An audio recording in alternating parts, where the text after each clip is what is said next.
Everybody, welcome to my channel. Today I'm doing a Lego review of Lego Elves from 2015 to 2018, and the set I'm doing is Farren and the Crystal Hollow, set 41076.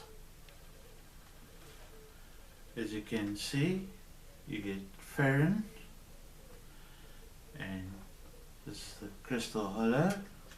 You can open the crystal hollow up, and then there's a key that you can actually take out, and you also get this piece with a yellow squirrel. See, this is what Farren and the Crystal Hollow looks like, and bought this at Toys R Us in 2015 in Port Elizabeth, South Africa. Thank you for watching this video. Please don't forget to like and subscribe to my channel, and please share the links to my videos.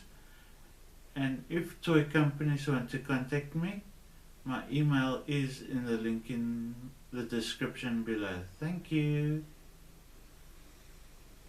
Bye.